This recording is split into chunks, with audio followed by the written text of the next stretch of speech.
तो अब परमात्मा ने ये समय दिया है, तो अब आप इसको चूकना नहीं और अपना कल्याण करा लेना।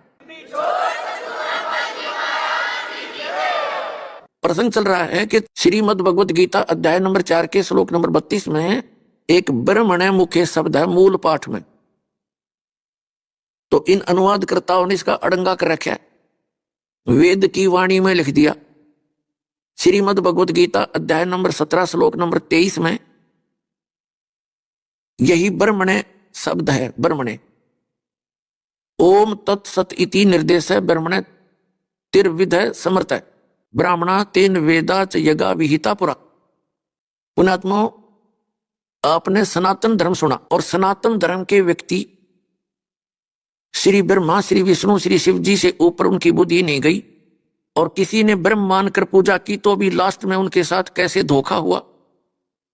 उन्होंने साधनाएं की, वेदोनुसार ओम नाम का जाप शुरू किया और ब्रह्मा जी को आकाशवाणी हुई थी जब इसका जन्म हुआ था, तब ये युवा हुआ था कि तप करो तप करो। वो तप करो का आदेश था इस ब्रह्म का, काल का, और ब्रह्मा जी ने सोचा ये भगवान का आदेश है, वो तप, तो उस आकाशवाणी से ग्रहण कर लिया और यजुर्वेद के 40वें अध्याय के 15वें मंत्र से ओम मंत्र ले लिया।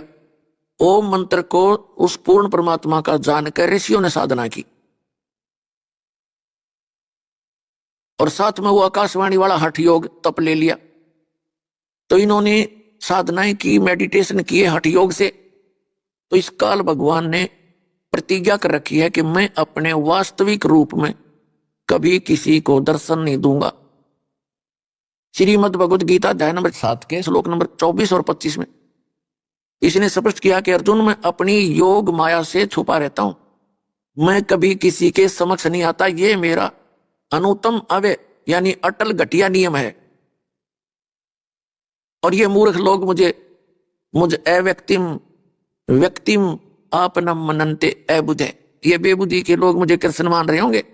मैं कृष्ण नहीं हूं, मैं तो छुपा रहता हूं। चौथे अध्याय के श्लोक नंबर 5 और 9 में कहता, अर्जुन तेरे मेरे बहुत जन्म हो चुके, मेरे जन्म और कर्म अलौकिक है। अलौकिक कर्म ये इस प्रकार है, श्री कृष्ण में बोल रहा है। और आज तक ये ऋषि महर्षि आचार्य शंकराचार्य, हमारे धर्मगुरु, ये मंडलेश्वर ऋषि महंत, ये कख नहीं समझ सके। ये कृष्ण जी बोल रहा था। अर्जुन कहता है कि हे महानुभाव, आप कौन हैं? श्री कृष्ण तो अर्जुन के साले थे, क्या रिश्तेदार को पहचानना भूल गया हो? वास्तव में वो इसी बूंदी शकल देखकर डर गया, सचमुच किया था कोई और बला है, कृष्ण नहीं है। तो कहने का भाव ये है पुण्यात्माओं कि ऋषियों ने हठ योग किए, मेडिटेशन किए और